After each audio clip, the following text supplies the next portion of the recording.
أعوذ بالله السميع العليم من الشيطان الرجيم. بسم الله الرحمن الرحيم. السلام عليكم ورحمة الله وبركاته. إن الحمد لله نحمده ونستعينه ونستغفره ونعوذ بالله من شرور أنفسنا ومن سيئات أعمالنا. من يهده الله فلا مضل له ومن يضلل فلا هادي له. أشهد أن لا إله إلا الله وحده لا شريك له وأشهد أن محمدا عبده ورسوله. اللهم صل وسلم على نبينا محمد وعلى آله وصحبه أجمعين. قال رب اشرح لي صدري ويسر لي أمري واحلل عقدة من لساني يفقه قولي برحمتك يا أرحم الراحمين. قال الله تعالى في كتابه العزيز: أعوذ بالله من الشيطان الرجيم. بسم الله الرحمن الرحيم. يا أيها الذين آمنوا اتقوا الله حق تقاته ولا تموتن إلا وأنتم مسلمون. عن معاوية بن أبي سفيان رضي الله عنه قال: قال رسول الله صلى الله عليه وسلم: من يريد الله به خيرا يفقه في الدين. رواه البخاري ومسلم. أما بعد، فيا أيها المسلمين والمسلمات، أوصي نفسي وإياكم بتقوى الله فقد فاز المتقون. اللهم أنت ربي لا إله إلا أنت خلقتني وأنا عبدك وأنا على عهدك ووعدك ما استطعت. أعوذ بك من شر ما صنعت. أبوء لك بنعمتك علي وأبوء بذنبي فاغفر لي فإنه لا يغفر الذنوب إلا أنت. سبحان الله وبحمده عدد خلقه ورضا نفسه وزنة عرشه ومداد كلماته. سبحان الله وبحمده عدد خلقه ورضا نفسه وزنة عرشه ومداد كلماته. سبحان الله وبحمده عدد خلقه ورضا نفسه وزنة عرشه ومداد كلماته. اللهم رب جبرائيل وميكائيل وإسرافيل فاطر السماوات والأرض عالم الغيب والشهادة أنت تحكم بين عبادك فيما كانوا فيه يختلفون. اهدني لما اختلف فيه من الحق بإذنك إنك تهدي من تشاء إلى صراط مستقيم. Yang berusaha Tuan Pengerusi, Tuan-Tuan Imam, Tuan-Tuan Bilal, Tuan-Tuan Siap, para ahli jawatan kuasa surau salat Jumaat, fadilatnya sangat besar. Barang siapa membaca Sayyidul Istighfar dan dia memahami tuntutan yang ada di dalam Sayyidul Istighfar itu, maka sekiranya dia membacanya pada waktu pagi, kata Nabi, dan dia mati pada hari itu, dia akan dimasukkan ke dalam syurga. Dan barang siapa yang membacanya pada waktu petang, sekiranya dia mati pada malam itu, dia akan dimasukkan Allah ke dalam syurga. Dan 3-4 rangkap kalimah zikir yang saya bacakan sebentar tadi, fadilatnya ialah barang siapa yang membacanya, maka pahalanya lebih besar berbanding daripada dia duduk selepas subuh sehingga naiknya matahari untuk berzikir kepada Allah Subhanahu wa taala. Dan seterusnya bacaan yang terakhir tadi ialah bacaan yang mana kita mohon kepada Allah, mudah-mudahan Allah menunjukkan kepada kita yang paling benar daripada perkara-perkara yang diperselisihkan di kalangan manusia, kerana hanya Allah Subhanahu wa taala sahaja yang dapat menunjukkan kita ke arah jalannya yang lurus. Muslimin muslimat rahimakumullah, pagi ini kita sambung kembali berkenaan dengan kitab Tazkiyatun Nafs, yakni pembersihan jiwa menurut neraca Al-Quran dan hadis-hadis Nabi sallallahu alaihi wasallam. Dan pada pagi ini kita akan melihat tajuk besarnya, iaitu pembahagian penyakit yang melanda jiwa manusia. Pembahagian penyakit yang melanda jiwa manusia. Yang pertama sekali ialah penyakit-penyakit sebelum beramal. Maksudnya banyak penyakit yang menimpa manusia sebelum mereka beramal.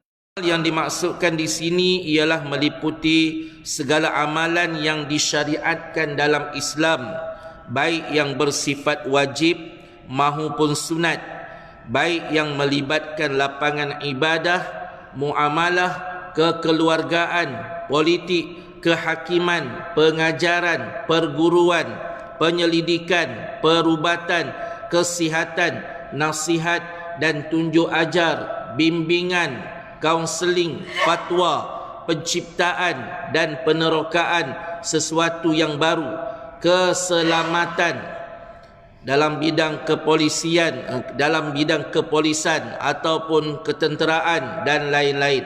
Semua itu merangkumi apa yang terdapat di dalam perbahasan berkenaan dengan penyakit-penyakit sebelum beramal. Ia juga melibatkan manusia yang beramal itu sendiri, seperti para pemimpin di semua peringkat, ibu bapa, guru-guru, pensyarah, guru agama, ulama, imam, ahli politik, peniaga, ahli korporat, hartawan, wartawan dan lain-lain. Maka di antara penyakit yang menimpa seseorang sebelum beramal, iaitu yang paling utama sekali, ialah mereka, kebanyakan daripada manusia, kebanyakan maksudnya majoriti daripada kalangan manusia, mereka banyak melakukan syirik i'tiqadi. Syirik i'tiqadi ini yang paling penting sekali untuk kita ambil tahu ilmunya. Iaitu syirik ialah perbuatan menyekutukan Allah Subhanahu wa taala dengan sesuatu. Kita sekutukan Allah, kita samakan makhluk dengan Allah Subhanahu wa taala.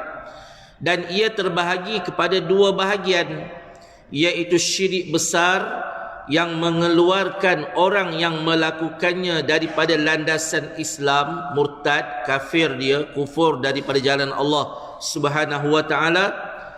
Dan syirik kecil, iaitu syirik yang mendatangkan dosa besar. Ia tidak menyebabkan pelaku syirik itu kufur, kafir, murtad, terkeluar daripada ajaran agama Islam, tetapi ia menjadikan pelaku itu melakukan perbuatan dosa besar, al-kabair, dosa-dosa besar. Yang dikhawatiri orang yang melakukannya dan yang berterusan melakukannya mati dalam keadaan kufur kepada Allah Subhanahu wa taala. Itu apa yang dikatakan oleh Al-Qardawi dalam penghuraian berkenaan dengan tajwid, berkenaan dengan tauhid, tajwid pula. Berkenaan dengan tauhid. Apa maksud tauhid? Mengesakan Allah Subhanahu wa taala. Kita selalu sebut perkataan tauhid, kan? Kalimah tauhid. Tauhid maksudnya kita mengesakan Allah Subhanahu wa taala dalam seluruh perkara. Bukan sahaja mengesakan Allah dalam zat. Kadang-kadang manusia ni dia hanya esakan Allah dalam zat. Bila kita tanya, benarkah Allah itu esa? Ya, Allah itu esa dalam zat sahaja. Dalam af'al, dalam perbuatan, dalam sifatnya, bahkan dalam banyak perkara dalam agama yang Allah sampaikan, dia tidak mengesakan Allah Subhanahu wa taala. Bahkan dia mencampurkan antara agama Islam dengan agama-agama lain, sehingga keluarlah daripada mulutnya yang jahil itu perkataan yang berbunyi sesungguhnya semua agama membawa kepada kebaikan. Itu adalah di antara jalan-jalan yang menuju kepada syirik. Bila dia berkata seluruh agama membawa ke arah kebaikan, bermaksud dia mengiktiraf agama yang selain daripada agama Islam. Bermaksud dia tidak mengesakan Allah di dalam arahan Allah Subhanahu wa taala. Dia esakan di dalam zat. Dia tahu Allah tu Maha Esa, tapi bila sebut agama yang Allah turunkan, dia kata semua agama sama je, bawa kepada perkara yang baik. Ini banyak dilakukan oleh sebahagian daripada orang Islam kita. Na'udzubillah min dzalik. Baik, selain daripada itu, ia juga melibatkan syirik i'tiqadi dan juga syirik amali. Yang kita nak bicarakan ini berkenaan dengan syirik i'tiqadi. Apa maksud i'tiqad? I'tiqad maksudnya pegangan, kepercayaan yang ada di dalam akidah. Apa maksud akidah? Akidah maksudnya ialah simpulan tali yang kukuh, simpul mati. Itu maksud akidah. Secara asas kita bincangkan secara asas, sebab namanya kuliah subuh kan. Kalau pengajian 2 jam 30 minit di pondok-pondok, dia cerita lain pula. Muslimin muslimat rahimakumullah. Sebab kitab Tazkiyatun Nafs ni tebal. Kalau muslimin muslimat tengok kitab yang ada di depan saya ni kan, tebal. Kalau saya baca satu-satu nanti kan 18 tahun pun tak habis untuk kuliah subuh kan. Dia tak sama dengan pengajian di pondok 2 jam 30 minit menghadap tok guru. Jadi 2 jam 30 minit tu perbahasan dia secara mendalam. Muslimin muslimat rahimakumullah. Bukanlah maksud saya di pondok-pondok, saya di pusat-pusat pengajian lah kan, yang melibatkan pusat-pusat pengajian yang benar-benar mendalami berkenaan dengan tazkiyatun nafs. Jadi saya hanya ambil poin-poin penting. Itu pun banyak perkara yang tak dapat disampaikan secara terperinci. Baik. Syirik sebelum beramal kebiasaannya melibatkan syirik i'tiqadi, syirik kepercayaan, pegangan. Maksudnya dia ada rasa percaya. Jadi kena ingat ada rasa percaya itu kena hati-hati. Percaya tu, bila kita percaya akan sesuatu tu, ia perlu hati-hati. Sebelum menjelaskan tentang apa itu syirik i'tiqadi, eloklah dijelaskan terlebih dahulu apa itu syirik. Baik, kita huraikan sedikit berkenaan dengan syirik. Syirik merupakan penyakit yang begitu lama menimpa jiwa dalam sejarah hidup manusia. Bila bermulanya syirik? Bermulanya syirik pada zaman Nabi Nuh alaihi salam. Kalau ikut susunan para nabi dan rasul tu Nabi Adam alaihi salam. Nabi Adam alaihi salam belum lagi berlaku perbuatan syirik kepada kaumnya. Kemudian Nabi Adam, selepas Adam, Nabi Idris alaihi salam belum lagi diberitakan berlakunya perbuatan syirik. Kemudian Adam, Idris, Nuh. Punya sabar iblis ni buat kerja. Zaman Nabi Nuh alaihi salam, dia berjaya menggelincirkan manusia pada waktu itu ke arah perbuatan yang syirik. Maksudnya sebelum kedatangan Nabi Nuh alaihi salam lagi lah. Sebelum kedatangan Nabi Nuh alaihi salam. Dan kita kena ingat bahawa seluruh para nabi dan rasul, Nabi Adam, Nabi Idris, mereka mengajarkan kepada kaumnya dengan agama Islam, mentauhidkan Allah Subhanahu wa taala. Kemudian datangnya kaum Nabi Nuh, sebelum Nabi Nuh belum lagi ada, mereka telah terjebak dengan perbuatan yang syirik. Yang tu kita boleh rujuk dalam surah Nuh. Balik boleh rujuk dalam surah Nuh. Bagaimana kalau tengok kepada sirah pula, kita akan jumpa sirah bagaimana akhirnya kaum Nuh alaihi salam sebelum kedatangan Nabi Nuh. Saya sebut sebelum kedatangan Nabi Nuh alaihi salam, kaum itu mereka terlibat dengan perbuatan yang syirik. Lalu kita akan lihat apa yang dilakukan oleh kaum tersebut sedang diulang oleh umat baginda Nabi Muhammad sallallahu alaihi wasallam. Seluruh amalan kaum itu akan diulang oleh kaum-kaum yang seterusnya, dan tidak ketinggalan juga yang terakhir sekali umat baginda Nabi Muhammad sallallahu alaihi wasallam. Sebab Nabi menerangkan kepada kita bahawa kamu akan mengikuti jalan-jalan orang-orang yang sebelum kamu. Shibran bi shibrin wa zira'an bi zira'in, sejengkal demi sehasta demi sehasta, sejengkal demi sejengkal, sehinggalah apabila mereka dulu pernah terjun ke dalam lubang biawak, maka kamu pun akan terjun ke dalam lubang biawak yang sama. Maksudnya umat baginda Nabi Muhammad sallallahu alaihi wasallam akan melakukan perbuatan yang sama sebagaimana yang dilakukan oleh kaum-kaum yang terdahulu, sehingga menggelincirkan mereka dalam melakukan perbuatan syirik kepada Allah Subhanahu wa taala. Muslimin muslimat rahimakumullah, syirik kebiasaannya turut disertai oleh was-was syaitan. Ia turut disertai dengan was-was syaitan. Macam mana syaitan mendatangkan rasa was-was kepada kita sehingga menggelincirkan kita kepada syirik? Apabila kita merasakan bahawa apa yang Nabi ajar tidak cukup bagi kita. Dia rasa tak cukup. Kan? Dia rasa tak cukup. Kita buat contoh paling mudah. Bila kita balik rumah nanti ya, kita buat apa bila sampai ke rumah yang Nabi ajar? Nabi ajar bila kita balik rumah nanti, perkara pertama yang kita kena buat ialah kita bagi salam. Ada orang ke tak ada orang dalam rumah, kita bagi salam. Assalamualaikum. Kuat-kuatlah tu. Bukan perlahan. Kuat-kuat macam kita bagi salam pada orang. Padahal kita tahu rumah kita tu tak ada orang pun, kosong kan. Yang kedua, kita kena buat apa? Baca bismillah. Ringkas ya, Nabi ajar ringkas ya, bismillah ya. Tapi ada orang dia tak puas hati, dia kata, takkan bismillah je, pendek sangat. Bismillahirrahmanirrahim. Dia tambah sikit ke depan. Bermaksud bila dia tambah, dia khilaf dengan perbuatan baginda Nabi Muhammad sallallahu alaihi wasallam. Dia sedang dilanda oleh was-was syaitan. Bagi dia, bacaan bismillahirrahmanirrahim itu lebih sempurna berbanding Nabi yang baca bismillah sahaja. Sedangkan Nabi kata apa?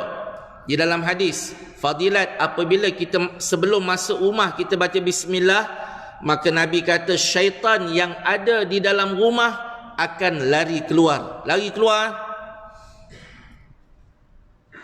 Dan ada juga pendapat yang mengatakan syaitan yang ikut balik tak akan masuk ke dalam rumah. Ni siapa yang selalu balik rumah nampak syaitan bergentayangan di rumah tu kan, duduk atas kipas, duduk atas almari. Amalkanlah ajaran baginda Nabi Muhammad sallallahu alaihi wasallam. Kena percaya, kena yakin. Tetapi syaitan akan datang kepada kita, kata apa? Takkanlah baca bismillah je setan boleh lari. Nampak kan? Dia akan datang dengan was-was daripada syaitan. Sedangkan amalan baginda Nabi Muhammad sallallahu alaihi wasallam tu ringkas je. Tapi ada orang dia tak puas hati, dia tambah lagi. Tak apalah, sebelum masuk rumah tu kita bacalah ayatul kursi. Kan benda baik, apa salahnya? Betul tak? Ada tambah sikit, kita bacalah lagi ayat-ayat. Ada orang dia pagar rumah lagi kan? Dia pagar rumah supaya nanti kalau orang nak masuk mencuri, orang yang masuk mencuri tu dia akan berenang-renang di tepian. Dia buat macam mana? Dia letak pula tangan dia di pintu. Dia letak tangan dia pintu, dia baca ayat-ayat tertentu, dia baca selawat-selawat tertentu, kemudian dia berniat untuk pagar rumah. Nanti kalau pencuri masuk, dia berenang-renang seperti di lautan. Dia tambah-tambah. Sedangkan Nabi Muhammad sallallahu alaihi wasallam tidak pernah mengajarkan amalan yang sedemikian. Begitu juga yang berlaku kepada surah Yasin kan? Wa ja'alna min baini aydihim saddan wa min khalfihim sadda fa aghshaynahum fahum la yubsirun. Ada ustaz dia tak segan-segan menipu jemaah di masjid dan surau. Dia kata Nabi Muhammad sallallahu alaihi wasallam ketika nak berhijrah, maka Nabi berhijrah pada waktu malam, dia kata. Kalau kita tengok dalam sirah Ar-Rahiqul Makhtum, Nabi berhijrah pada waktu tengah hari ya. Nabi bukan penakut sangat nak berhijrah pada waktu malam.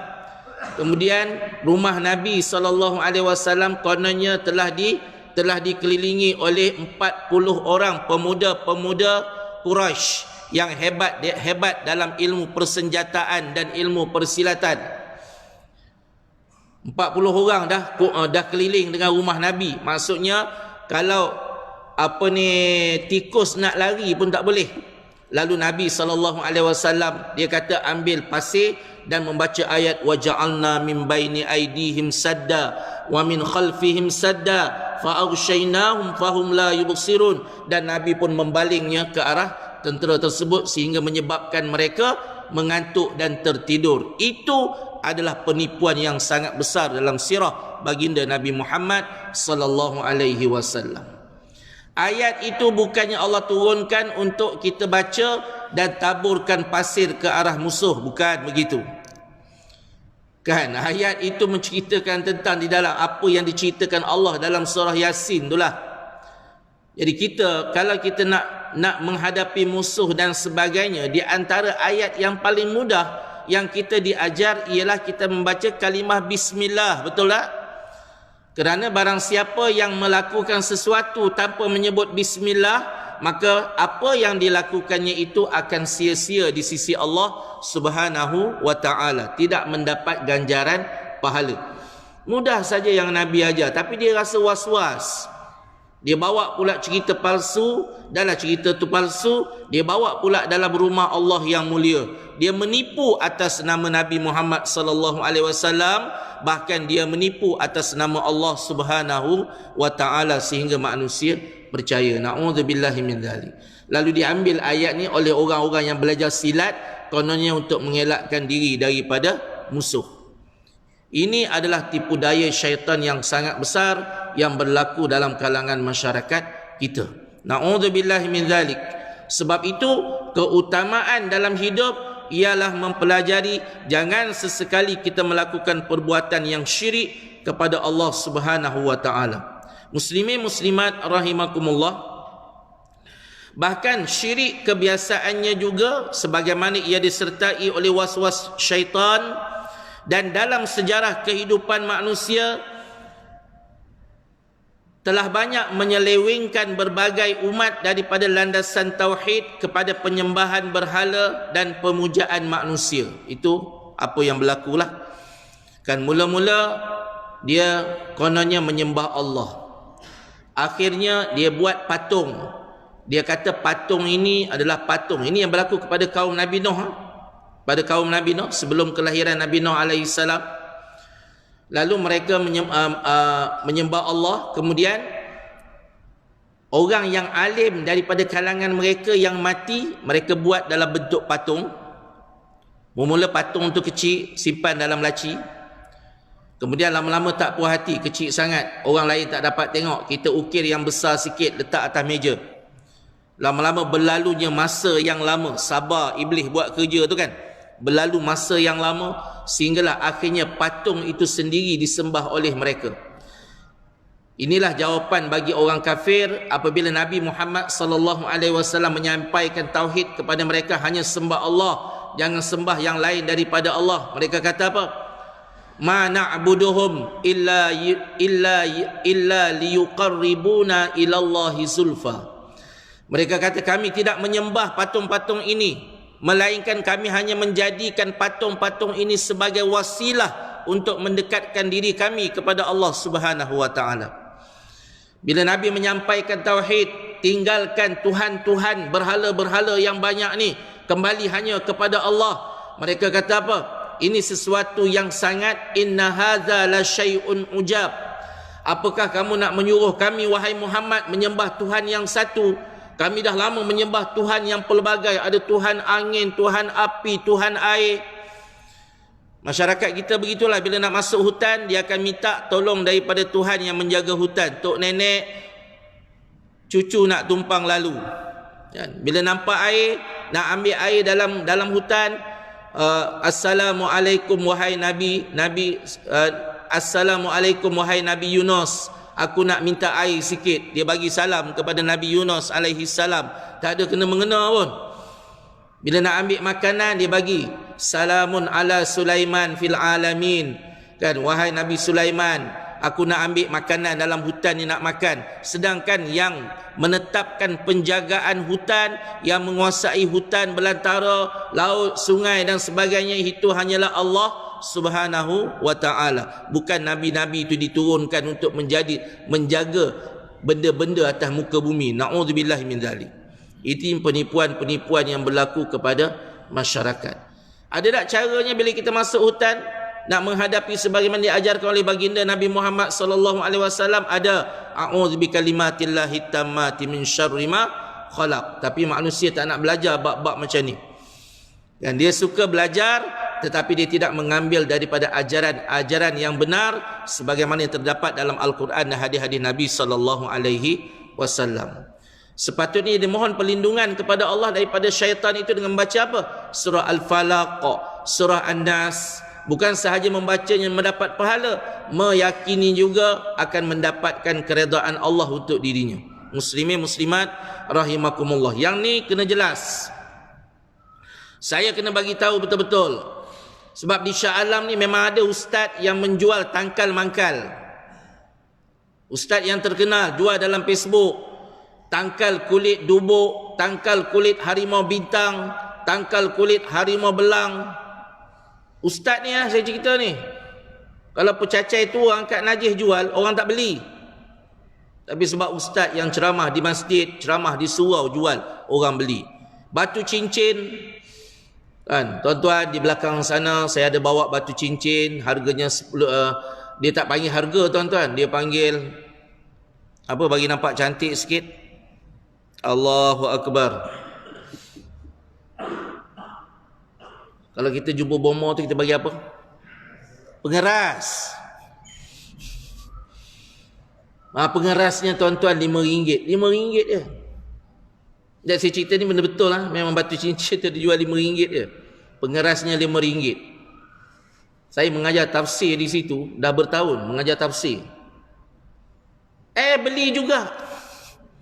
Kalau duk belajar tafsir ni, kan bertahun dah kita ajar tafsir, terang bab syirik pada Allah kan. Pengerasnya RM5. Beli. Pasal apa ustaz tu kata barang siapa yang pakai batu cincin tu insya-Allah dia susah nak mendapat penyakit. Amboi. Beli muslimin muslimat rahimakumullah. Imam sampai nak terkeluar, nak tekak bila baca surah At-Tin. Betul tak? Laqad khalaqnal insana fi ahsani taqwim. Allah kata apa? Sesungguhnya kami menciptakan manusia dalam bentuk sebaik-baik kejadian. Tak ada. Kayu koka juga yang dia kata baik. Tasbih kayu koka juga yang dia kata baik. Pasal ustaz tu kata kalau pakai tasbih kayu koka ni semangat zikir tu lebih baik. Amboi. Lepas zikir, ambil kayu koka tu yang 100 biji tu, pukulkan di belakang badan. Ini ajaran ustaz ni. Pukulkan di belakang badan. Kita tanya kenapa? Untuk menguatkan badan. Baik kau buat macam Bruce Lee. Dia tak pakai kayu koka, dia hentam dengan besi tu. Betul tak? Baik ikut komando lagi bagus. Senaman komando tu lagi power daripada kau hentak badan kau dengan kayu koka. Tasbih kayu koka besar mana sangatlah, betul tak? Ini ajaran-ajaran sesetengah ustaz dan ustazah juga. Na'udzubillahi min dzalik. Perempuan pun naik sama dengan lelaki juga. Ini yang berlaku muslimin muslimat rahimakumullah. Ustazah pun sama jual batu cincin. Siapa yang suami panah barang sangat tu pakai cincin tu, belilah cincin saya tu, mahar dia. Mahar bukan pengeras. Dia sebut mahar. Mahar dia 1,500. Kalau pakai suami yang panah baran, automatik akan jadi baik. Mudahlah. Kalau begitulah Islam, Nabi tidak perlu diutuskan. Betul tak? Cukup Allah menurunkan batu-batu, kayu-kayu, kayu gemunggal hitam, kayu tas hitam, tas merah, macam-macam. Buat dalam bentuk tasbih, dijual dalam TikTok secara berleluasa oleh Ustaz Uskun, Ustaz Dukun. Ustaz TikTok kan jual harga 2,500 mahar dia, orang beli. Kalau ada yang berlakunya apa ni kerasukan, tak usah baca ayat apa-apa, beli saya tasbih saya ni, bagi ya tasbih saya pada orang kerasukan, setan tu akan lari. Amboi. Dengan Allah pun dia lawan. Tiba-tiba kayu kokar dia takut. Apa ni? Garam. Kan, baca ayat kursi, tabur garam. Ada satu tempat tu, bukan setakat sekolah dia tabur garam, dengan masjid-masjid dia tabur garam. Nak halau setan. Lepas dia tabur garam, tuan-tuan, murid-murid nampak Pontianak Harun Sundal Malam turun daripada atas bumbung ke bawah. Pakat lari bertempiaran mereka. Tahfiz tu, duduk menghafal Quran tu. Saya cerita tu pusat tahfiz tu. Masih lagi percaya benda-benda karut. Dengan masjid-masjid ni, tuan-tuan. Dengan masjid tu. Tahfiz tu dia ada masjid sekali. Dengan sekitar masjid tu, ustaz tu pergi pagar. Boleh ke pagar masjid? Kau tak baca hadis Nabi ke? Ketika azan dilaungkan, syaitan melarikan diri. Ada ulama kata sehingga 25 km syaitan lari. Punya takut. Sampai tercirit-cirit dia punya takut dengar azan tu. Habis je azan, syaitan datang balik. Dia datang ke mana? Dalam masjid lah tu. Kalau kau pagar, tak ada menjadinya. Sebab syaitan apabila iqamah dilaungkan, dia sama macam azan. Dia akan lari balik 25 km. Ada ulama kata sampai 25 km dia lari. Punya jauh. Yalah, apa masalahnya? Dia memang laju. Sebab itu saya dah pernah cerita sebelum ni. Kalau nampak setan, bukan lari, lawan. Mana boleh lari? Dia laju. Betul? Tengok, banyak sangat tengok cerita Annabelle tu jadi macam itu tu. Masyarakat kita kan. Dia tengok cerita dulu apa? Kalau sundel bolong. Nampak sundel bolong lari. Itu yang dia pun lari sama tu. Tak ada. Sunnah para Nabi dan Rasul, kalau nampak setan, lawan. Bagi penumbuk, penendang, pelayang kick. Kan, upper hand. Bagilah apa benda yang boleh bagi. Nak kilas kepala otak dia ke? Bagi dengan kayu, baling dengan batu. Itu yang berlaku kepada Nabi Ibrahim AS. Bila nampak setan, buat apa? Baling batu. Lalu kita amal sampai sekarang. Melontar jamrah. Nampak kan? Kita lontar jamrah dengan apa? Dengan batu. Bukan batu besar, batu kecil je, halus cukup. Tapi kerajaan Arab Saudi selepas tiap-tiap kali musim haji, masa kaut keluar batu tu bukan setakat batu yang dibaling. Payung baling, selipar. Dia baling selipar tu dah dia ikut perangai setan. Dia balik, kita baling tu, kita nak membuang perangai setan daripada badan kita, betul tak? Dia baling dengan selipar. Punya marah kat setan tu konon-kononnya. Payung, tadi beli payung untuk baling, orang suruh ambil batu halus je. Dia ambil batu besar. Kan kita kan bila kita kutip batu tu, kita hanya disuruh ambil batu yang halus-halus, betul tak?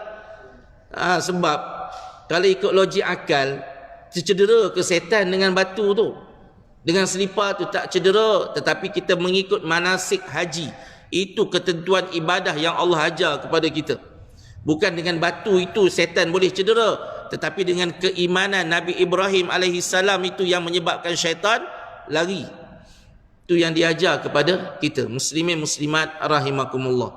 Sebab itu kena hati-hati. Maka selepas daripada iqamah, setan lari. Bila dengar iqamah, setan lari. Habis saja iqamah, setan datang balik. Dia akan masuk di sela-sela saf yang tidak rapat. Sebab itu kerja sia-sia kalau pagar masjid ni. Kan? Pagar pula dengan garam. Pasal apa? Setan takut dengan garam. Amboi. Dia tak tahu ke lautan tu tempat syaitan? Kalau setan takut dengan garam, di laut tak ada setan lah. Na'udzubillahi min dzalik, muslimin muslimat rahimakumullah. Puluh tahun kita duk beramal dengan ajaran-ajaran yang tidak datang daripada ajaran baginda Nabi Muhammad sallallahu alaihi wasallam. Sehingga ustaz yang jual garam dicampur dengan lada hitam laku keras. Semua orang beli. Na'udzubillahi min dzalik. Kan, lada hitam untuk takutkan setan, lada hitam. Dia kata tak percaya kalau orang yang sedang kerasukan, kau tekankan lada hitam ke ibu jari dia. Orang sihat pun kau tekan lada hitam di ibu jari, menggelupur. Sakit kan, dia ada timbul, kita tekan di ibu jari kita ke atas ni, memang sakit lah. Tak percaya tuan-tuan, mari sini seorang saya tekan kan. Memang sakit lah, memang tempat ni memang sakit kan. Kalau tak usahlah dihitam, kami kalau di sekolah dulu, kalau geram sangat pada murid-murid, tapi tak nak mak bapak dia tahu kita hukum dia, tuan-tuan tahu buat macam mana? Tekan di kuku ni lah. Tuan-tuan tak pernah kena kot, baik-baik belaka kan di sekolah kan. Tekan, panggil, letak tangan atas meja, letak, ambil pen tu tekan. Aduh ustaz sakit, tapi tak cedera, balik nanti mak dia tak tahu. Muslimin muslimat rahimakumullah, ni yang berlaku dalam masyarakat kita. Dan perbuatan-perbuatan itu mempercayai benda-benda itu dengan kepercayaan yang tepat, yang betul, maka ia menggelincirkan pengamalnya ke arah syirik kepada Allah Subhanahu wa ta'ala. Kita diajar dalam agama, kalau untuk mengelakkan syaitan, kita kena baca apa? Ta'awuz, betul? Baca ta'awuz. A'udzubillahi minasyaitanirrajim. Itu cara dia. Banyak ayat-ayat yang kita perlu baca untuk kita mengelakkan daripada gangguan syaitan, gangguan iblis dan syaitan dan juga kuncu-kuncunya. Pada asalnya pemujaan dilakukan kepada manusia dengan tujuan untuk mendekatkan diri kepada Allah mula-mulanya. Sehingga akhirnya manusia dia sanggup cium kaki tok guru dia, betul tak? Keluar perbahasan para ulama, apa hukum cium kaki tok guru. Ada ulama kata haram, ada ulama kata harus. Dia mudah je benda-benda macam ni. Bila kita berkhilaf ni, pastilah akan ada satu yang paling betul, betul tak? Yang paling tepat. Ada tak sejarah menunjukkan sahabat mencium kaki Nabi Muhammad sallallahu alaihi wasallam? Tak ada. Dah Duk banyak cerita apanya dengan agama ni, betul tak? Tak ada. Bahkan Nabi kata apa dalam hadis yang sahih, sekiranya dibenarkanlah, sebab ada sahabat dia nak sembah Nabi. Bukan sembah tu maksudnya nak sembah tu sembah ibadah, bukan. Dia tahu sembah ibadah tu syirik, sembah ibadah hanya kepada Allah. Jadi dia kata dia nak sembah Nabi. Nabi kata kalau adalah dibenarkan sembah manusia, maka aku akan menyuruh isteri menyembah suaminya. Hadis itu sangat masyhur. Kalau bolehlah sembah di antara manusia, Nabi kata aku akan suruh isteri sembah suami dia. Tapi tidak ada menyembah di antara manusia, hukumnya haram. Sedang, habis cerita, betul tak? Kenapa nak letak pula cium kaki tok guru, kena kaki ada cagu, tak dapat apa. Dan kalau dulu muslimin muslimat rahimakumullah, ajaran sebahagian daripada ajaran sufi yang sesat, mereka berebut ni air basuhan tangan tok guru lepas makan. Lepas tok guru basuh tangan tu, air basuhan tangan itu mereka gunakan untuk minum sebagai mengambil berkat. Kita belajar dalam mazhab Syafi'i, air basuhan tangan bila lepas makan, air itu jadi air apa? Air apa tu? Air mustakmal, betul tak? Air itu tidak suci dan tidak boleh menyucikan. Dah macam mana kau boleh ambil berkat buat minum? Kalau kau buat sesuatu pada mak bapak kau sehingga mak bapak kau jadi marah, kau nak minta ampun, kena minum air basuhan kaki mak ayah. Na'udzubillahi min dzalik. Ajaran apa ni? Tapi ajaran ini diterima oleh sebahagian besar daripada masyarakat kita. Pengikutnya memang ramai. Bila kita tegur, kita yang membawa ajaran Al-Quran dan hadis ini pula yang dituduh sesat daripada jalan Allah Subhanahu wa ta'ala. Mereka letakkan nisbah keluasan ilmu. Ustaz, ilmu Allah tu maha luas. Kita kata ilmu Allah memang maha luas. Ilmu kau yang sempit. Kan, kau sempitkan dengan nafsu kau sendiri. Kau tidak kembali kepada keluasan fiqh ataupun keluasan Al-Quran dan hadis Nabi sallallahu alaihi wasallam. Baik. Muslimin muslimat rahimakumullah. Ia sebagaimana yang berlaku di dalam surah Nuh ayat 23 dan ayat 24. Ini balik ni boleh tengok tafsiran dia, boleh tengok masuk dalam sirah dia. Firman Allah yang berbunyi, a'udzubillahi minasyaitonir rajim. Wa qalu la tadharunna alihatakum wa la tadharunna waddan wa la suwa'a wa la yaghutha wa ya'uqa wa nasra wa qad adallu katsira وَلَا تَزِدِ الظَّالِمِينَ إِلَّا ضَلَالًا. Yang bermaksud, dan ketua-ketua mereka berkata sambil menghasut. Ketua-ketua kaum tersebut, saya sebut kaum Nabi Nuh lah tuan-tuan. Tapi sebelum kedatangan selepas kedatangan Nabi Nuh alaihi salam. Dia sebelum lagi benda tu berlaku, tetapi selepas Nabi Nuh alaihi salam datang membawa ajaran Islam, mengajar tauhid kepada Allah supaya mereka beristighfar mohon ampun kepada Allah, maka ketua-ketua kaum menghasut kaum dia. Mereka kata apa? Ketua-ketua kaum itu kata apa? Pemuka-pemuka kaum. Bila sebut pemuka-pemuka di sini, termasuk dah dalam kalangan mereka itu pemimpin, ulama-ulama kaum Nabi Nuh yang dianggap sebagai ulama, sedangkan sebenarnya dia ular dalam semak. Kan, yang dianggap sebagai orang yang pandai dalam agama, wali, sedangkan hanyalah wali nikah aja. Contoh tuan-tuan, itu sebagai contoh. Mereka kata apa? Jangan kamu meninggalkan penyembahan Tuhan-Tuhan kamu. Ni dia seru. Bila Nabi Nuh kata sembahlah Allah, pemuka-pemuka kaum dia, ketua-ketua kaum dia, ulama-ulama kaum dia yang sesat ni kata apa? Jangan kamu meninggalkan penyembahan terhadap Tuhan-Tuhan kamu. Siapa nama Tuhan-Tuhan itu? Terutama penyembahan terhadap Wad. Namanya Wad. Itu nama asal. Nama orang alim di kalangan kaum Nabi Nuh yang sudah mati, dan akhirnya masyarakat dia ditipu oleh syaitan. Syaitan, kalau kita tengok sirah tu, ketika meeting, mesyuarat ahli jawatan kuasa kampung tu, syaitan dia transform bentuk kepada manusia dalam bentuk orang yang nampak seperti alim. Tu syaitan tu. Dia masuk dalam meeting kaum dia sehingga kaum dia tak dapat bezakan ini bukan ahli kaum kita. Dan dia bagi cadangan, dia kata ulama kita ni, wali kita ni dah mati dah. Jadi saya tengok orang pun dah tak ingat pada dia kan. Apa kata kita buat sesuatu, kita lukislah gambar dia, simpan elok-elok. Nampak cara dia? Sabar. Akan datang, dia datang lagi, dia kata lukis saja nampaknya tak ada bagi kesan ni pada kaum kita. Apa kata kita buat dalam bentuk patung. Kaum dia fikir betul juga, bentuk patung, jadi bolehlah dia orang tengok macam mana muka dia, bukan? Lama-lama datang lagi dalam mesyuarat, masuk lagi setan kan hidup lama, mana mati, betul?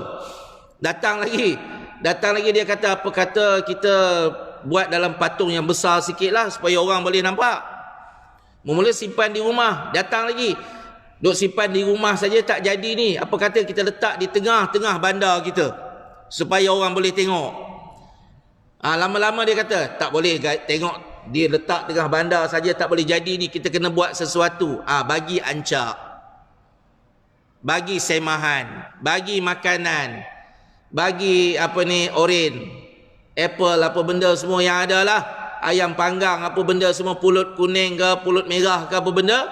Lama-lama tak jadi. Kita kena buat sesuatu ritual nak menunjukkan bahawa kita menghormati mereka. Mulalah buat pusing-pusing keliling, berjoget-joget, melompat-lompat. Nampak tak? Benda tu sedang berlaku sekarang. Nampak tak? Sebelum ni sekadar kasidah je, tak ada masalah. Kasidah itu pun banyak yang salah kan. Ya hana zalikal fadlu minallah.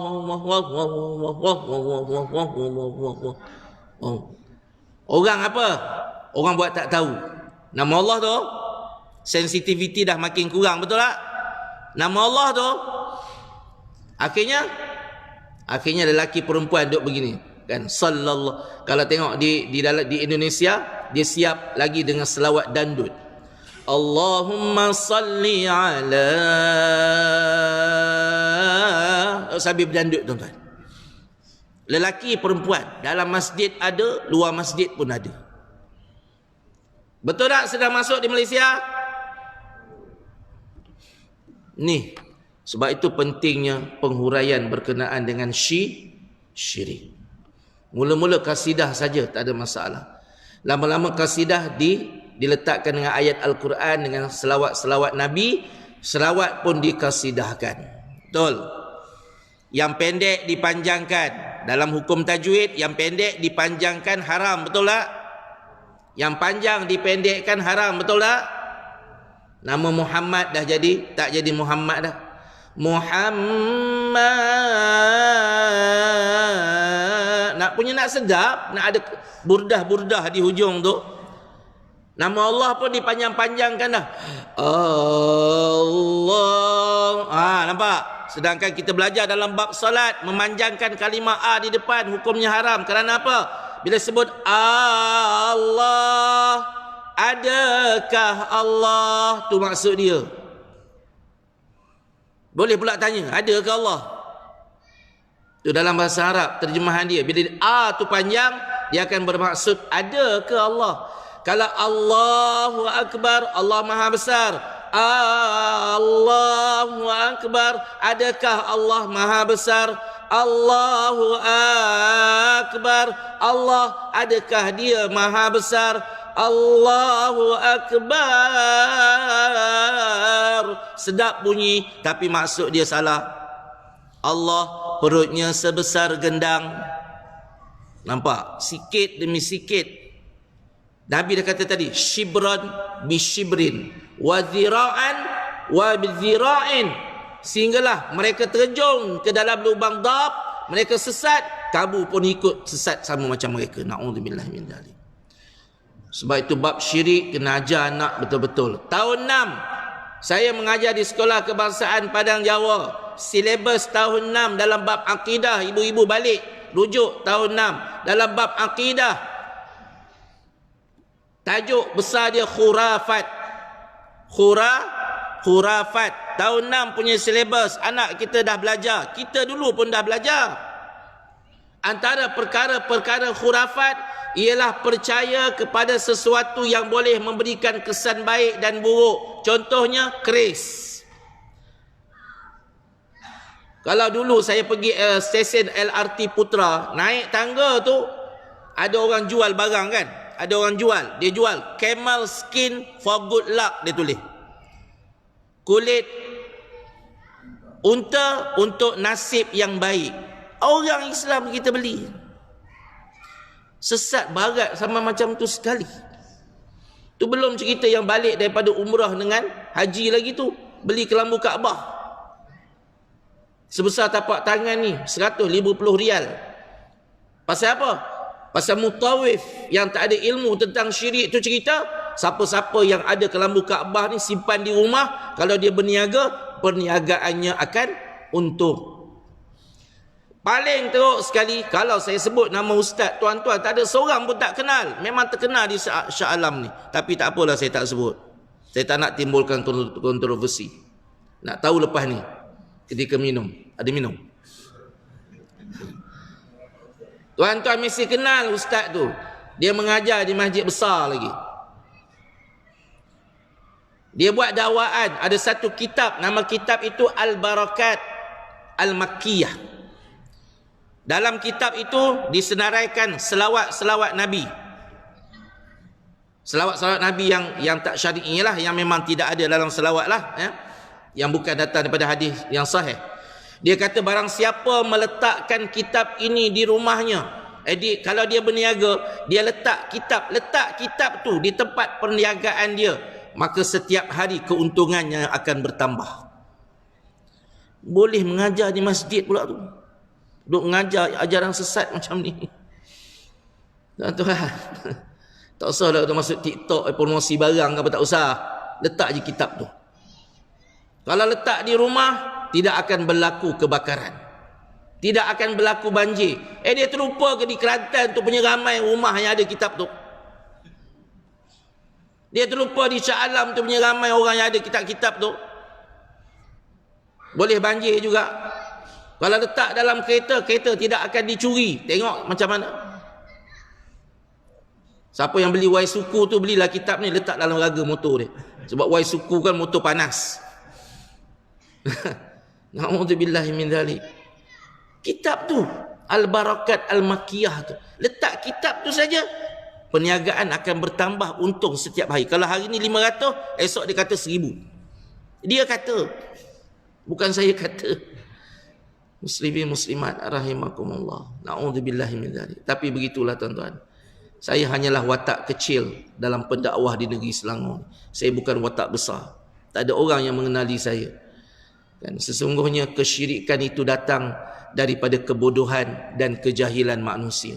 Mudah-mudahan Allah menyelamatkan kita daripada kebodohan tersebut. Jadi Wadda namanya Wad, Suwa, sikit ni tuan-tuan, Suwa, Yaguth, Ya'uq dan Nas. Ini nama orang soleh ni, yang kemudian dibuat patung, dan kemudian patung ini telah dihanyutkan air pada banjir besar Nabi Nuh.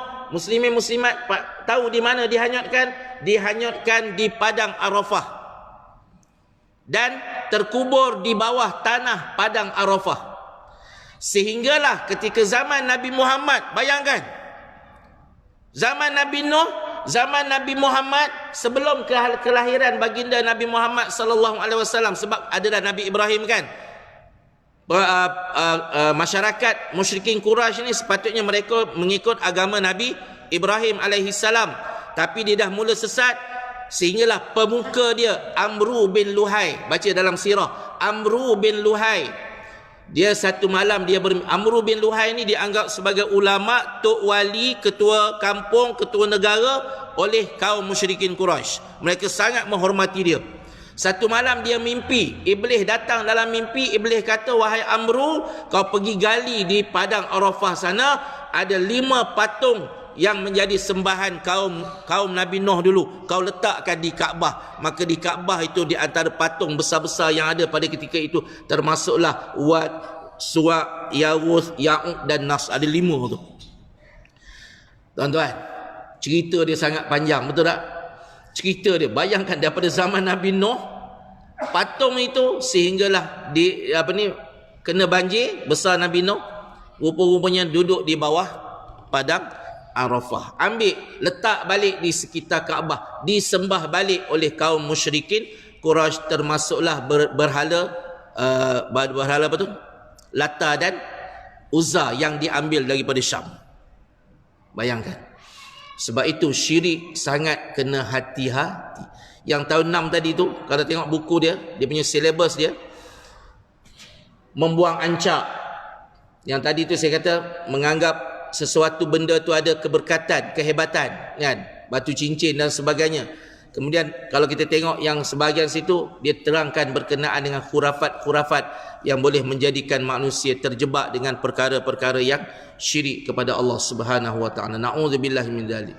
Hati-hatilah muslimin muslimat rahimakumullah. Sampai situ saja saya dapat sampaikan pada pagi ini. Mudah-mudahan mendapat keberkatan daripada Allah Subhanahu wa taala. Insya-Allah ada umur, ada rezeki, kita sambung kembali berkenaan dengan syirik i'tiqadi yang boleh menyebabkan kita lemah di dalam beramal kepada Allah dan menyebabkan diri kita jauh daripada kesucian dan penyucian jiwa terhadap Allah Subhanahu wa taala.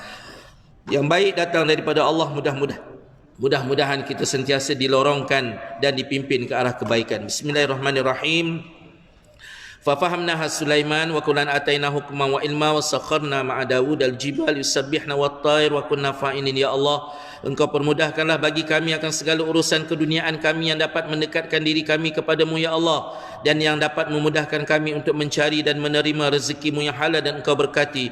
Dan Engkau permudahkanlah bagi kami akan segala urusan akhirat kami sehinggalah kami, seluruh ahli keluarga kami dan zuriat keturunan kami dapat masuk menjadi penghuni syurga Firdaus-Mu. Ya Allah, Engkau kurniakanlah ketabahan ke dalam hati dan jiwa kami agar kami saling tolong-menolong, bantu-membantu di dalam menegakkan kebenaran agama-Mu ya Allah. Tidak takut dan gentar melainkan hanya kepadamu ya Allah, dan matikanlah kami dalam keadaan syahid di sisi-Mu. Wa sallallahu ala nabiyyina Muhammad wa ala alihi wa sahbihi ajma'in. Walhamdulillahi rabbil alamin. Kafaratul majlis. Subhanakallahumma wa bihamdika asyhadu an la ilaha illa anta astaghfiruka wa atubu ilaik. Wassalamualaikum warahmatullahi wabarakatuh.